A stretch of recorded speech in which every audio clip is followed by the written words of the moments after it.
Yesus kelahirannya diceritakan.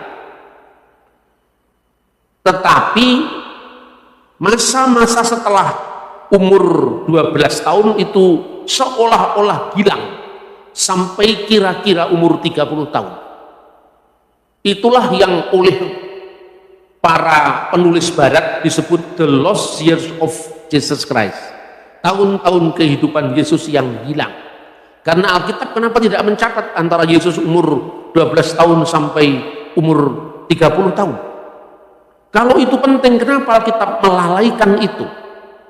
Nah, pola pikir semacam ini muncul karena memahami sejarah Israel dari sudut pandang orang modern.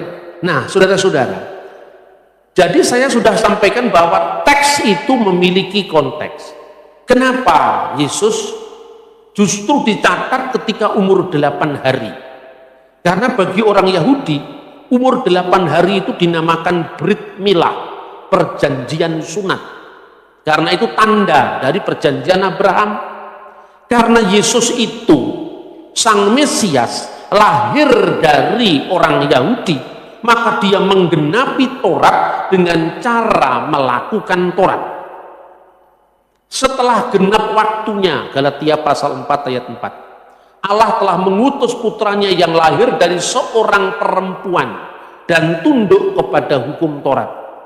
Berarti Tuhan Allah telah memutus putranya yang lahir dari seorang perempuan yang tunduk atau yang taat kepada hukum Taurat. Kata perempuan ini adalah gunaikos, penggenapan dari Kejadian pasal 3 ayat 15, bahwa Tuhan akan mengadakan permusuhan antara keturunan perempuan ini dan keturunan iblis. Dan nanti puncak dari penggenapan itu, keturunan perempuan ini akan meremukkan kepala iblis. Tetapi iblis atau ular itu kan ular dengan keturunan perempuan itu akan mematuk tumitnya. Itu yang terjadi pada saat peristiwa penyalipan. Dan itu jalan penggenapan kitab suci. Makanya Kejadian pasal 3 ayat 15 digenapi dengan penyalipan Yesus. Tetapi dengan penyalipan Yesus itu segala kerajaan setan sudah ditundukkan. Yesus memberi isyarat, aku melihat iblis jatuh dari langit seperti kilat. Maka Yesus sebagai orang Yahudi yang menggenapi hukum Yahudi harus menjalani kehidupan sebagai orang Yahudi. Tidak mungkin hukum Yahudi digenapi oleh orang yang tidak berpola Yahudi. Makanya umur 8 hari dinamakan Brit Milah. Orang tanya ke saya, tahun ini kan dihitung berdasarkan kelahiran Yesus, Anno Domini, tahun Tuhan kita. Tapi kenapa Yesus lahirnya 25 Desember, tapi kok tahunnya 1 Januari dimulai? Nah, 1 Januari itu kalau di gereja-gereja kuno disebut Kitan Sayyidnal Masih, yaitu kitannya Kristus. Cuman dia 25, 26, 27, 28, 29, 30, 31, 1, kan 8. Itulah 8 hari tadi. Ini tercatat dalam dokumen-dokumen gereja kuno. Misalnya Didaskalia Apostolorum yang ditulis tahun 189 Masehi. Nah, begitu juga kenapa baru umur 12 tahun? Karena umur 12 tahun itu namanya bar mitzvah. Pada abad pertama itu 12 tahun. Kemudian ketika orang Yahudi melakukan reformasi agama sejak runtuhnya bait suci yang kedua tahun 70 Masehi tanggal 5 Agustus ya, seorang rabi Yahudi yang sangat terkenal namanya Yohanan ben Zakkai meminta kepada pemerintah Roma agar diizinkan memiliki satu tempat untuk meneruskan eksistensi agama Yahudi, lalu diberikanlah kota Yamnia. Disinilah kota Yamnia itu dekatnya Tel Aviv sekarang, eksistensi Yudaisme itu dilanjutkan sampai hari ini. Nah, jadi kemudian orang Yahudi membukukan kembali apa yang sesungguhnya dilakukan oleh leluhur nenek moyang mereka selama berabad-abad. Itulah yang dikenal dengan Torah CBLP, Torah lisan. Selain Torah tertulis, Torah itu Torat ya, mulai dari Sefer Bereshit, Sefer Elesemot, Sefer Vayikra, Sefer Bemidbar sampai Sefer Elehadivarim, Kejadian, Keluaran, Imamat, Bilangan, Ulangan. Itu disebut Torah Sebiktaf. Torah yang tertulis. Selain itu ada Torah yang tidak tertulis, itu yang akhirnya dibukukan oleh para rabi. Nah, dari situlah kita bisa melihat tradisi Yahudi dari zaman ke zaman.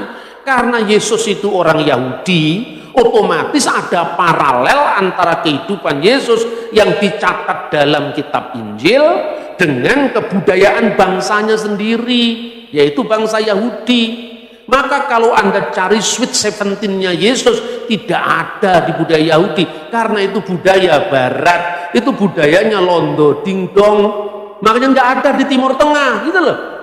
Maka membaca sejarah itu penting. Nah, disebutkan di dalam sebuah traktat, ya, traktat itu tulisan para rabi Yahudi yang mendokumentasikan tradisi mereka selama ribuan tahun. Traktat itu namanya Pirkei Avot. Pirkei Avot itu artinya the ethics of the fathers. Jadi etika para bapak bangsa, nomornya 21. Jadi Pirkei Avot 21. Itu disebutkan bagaimana urutan-urutan kehidupan orang Yahudi. Disebutkan Ben Hames Shanim La Mikra, pada usia 5 tahun orang Yahudi harus belajar kitab suci. Mulai dari baca hurufnya umur 5 tahun itu, Alef, Bet, Gimel, Dalet, itu umur 5 tahun. Makanya disebut Ben Hames Shanim La Mikra. Mikra itu artinya seluruh kitab suci. Tapi dari dasarnya dulu. Lalu pada umur 10 tahun Ben Esher La Misnah, belajar Misnah lebih dalam lagi, ya, misalnya. Kemudian pada usia, ya ini 13 tahun, di zaman Yesus usia 12 tahun, Ben Hames Esreh La Talmud. Jadi pada usia 15 tahun dia belajar Talmud. Tapi sebelumnya pada usia 13 tahun belajar hukum. Jadi menjadi anak hukum, misfot, bar misfah. Ketika umur 12 tahun itu mereka naik ke Bima, naik ke tempat yang lebih tinggi. Disitulah dia menerima hukum Taurat. Nah, karena untuk bar miswah itulah Yesus dibawa oleh Bunda Maria dan Yusuf ke bait suci. Karena sejak umur itu Yesus menerima hukum Taurat. Karena Yesus secara manusia sebagai orang Yahudi, baru kemudian tadi yang saya sampaikan, pada umur 15 tahun belajar Talmud. Ben Hames Esreh La Talmud. Talmud itu tadi termasuk Torah lisan tadi, termasuk buku yang kita baca ini. Kemudian Ben Shemuneh Esreh La Kupah. Pada umur 18 tahun usia untuk kanopi. Kanopi itu kanopi pernikahan. Usia 18 tahun itu orang Yahudi biasanya usia minimum untuk dia menikah. Umur 18 tahun. Baru kemudian umur 20 tahun Ben Esrim Lirtov. Umur 20 tahun itu usia di mana seorang Yahudi itu dianggap cakep untuk mencari kerja, mencari pekerjaan, karena secara fisik dia sudah dianggap memenuhi syarat. Makanya di Israel modern ini wajib militer umur 20 tahun. Jadi ini punya tradisi, punya kebudayaan yang sangat kuat dari zaman dulu sampai sekarang. Kemudian setelah umur 20 tahun, umur 30 tahun baru muncul Ben Shelosim Lapoa. Pada umur 30 tahun dia dianggap usia yang memiliki kekuatan. Ya, usia 30 tahun. Kemudian berikutnya lagi Ben Arbaim Labinah. Pada umur 40 tahun itu usia bijaksana. Kenapa umur 30 tahun disebut sebagai usia kuat secara fisik maupun psikis?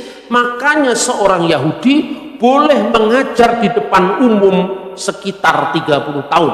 Sebelum itu tidak boleh muncul. Umur 20 tahun ngajar nggak boleh. Umur 30 tahun dia boleh ngajar di depan umum. Itu ketentuan dari kebudayaan orang Yahudi. Umur 40 tahun dia disebut sebagai usia untuk binah, bijaksana. Baru umur 50 tahun Ben Hamisim La Etsa, usia untuk orang bisa didengar nasihatnya. Maka ketika Yesus mengatakan Abraham bapamu melihat hariku dan dia bersuka cita karena ia telah melihatnya, apa kata orang Yahudi? Umurmu belum sampai 50 tahun. Bagaimana kamu menyatakan hal itu? Kenapa? Kamu belum usia 50 tahun yang layak didengar nasihatmu, karena usiamu baru 30-an tahun. Bagaimana kamu mengatakan hal itu? Itu karena memang ada dokumennya, di mana orang Yahudi itu boleh memberi nasihat, didengar fatwanya, didengar petuanya ketika umur 30 tahun. Makanya ketika sensus bangsa Israel di padang gurun, di kitab bilangan, ambillah anak-anak antara usia 30 tahun sampai 50 tahun bertugas di kemah suci, ya kan? Karena apa? Itu ada usia-usia yang sudah dijadikan patokan oleh orang Yahudi dari abad ke abad, mulai dari zaman Musa sampai hari ini.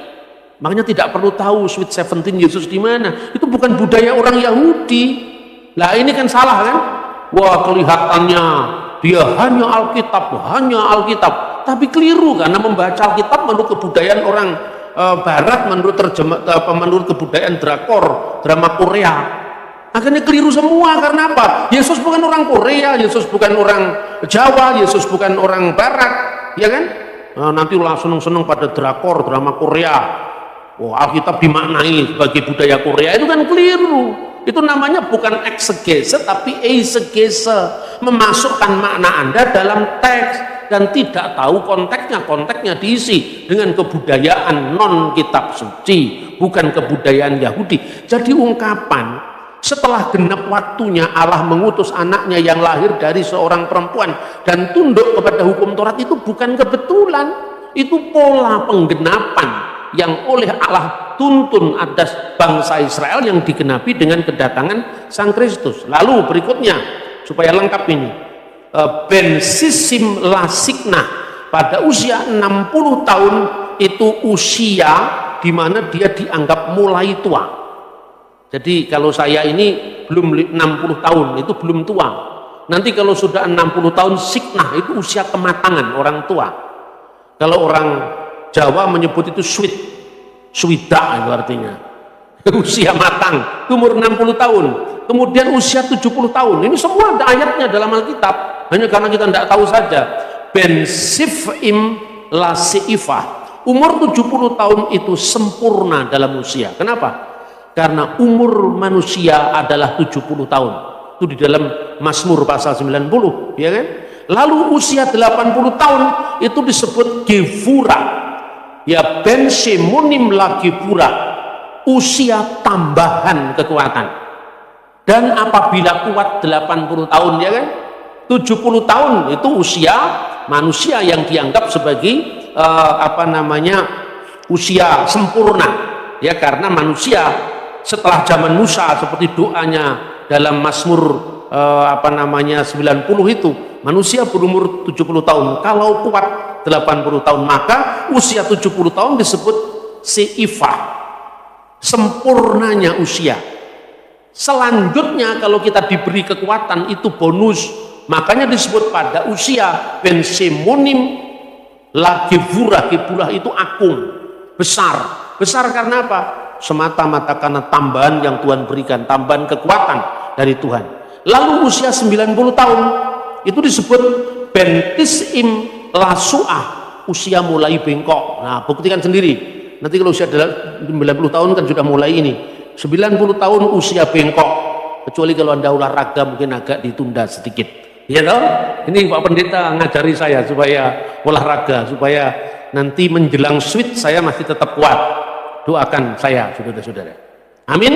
Dan kemudian baru usia purna, itu usia 100 tahun katanya. Ben Me'ah itu 100, bahasa Arabnya mi'ah. Ben mi'ah ke ilu med ve afar ufatel min haulam, usia 100 itu seperti mati dalam hidup katanya. Hidup dalam mati, seperti ke ilu med, seperti mati dan benar-benar akan mati dan keluar mihaulam, dari dunia ini. Itulah pola kehidupan orang Yahudi. Betapa pentingnya budaya ini di dalam konteks iman. Karena itu melalui apa yang disebut di dalam tahapan-tahapan umur orang Yahudi, itulah kita bisa memahami kehidupan Kristus. Karena justru setelah genap waktunya, Allah telah mengutus anaknya yang lahir dari seorang perempuan dan tunduk kepada hukum Taurat. Jadi Yesus menggenapi itu. Paham saudara-saudara? Kiranya kesinambungan sejarah kitab suci, para rasul, muridnya para rasul, murid dari muridnya para rasul, itu menjadi bukti bahwa firman Allah sungguh ya dan amin. Tuhan memberkati kita. Shalom alaikum Beshem Hamasya.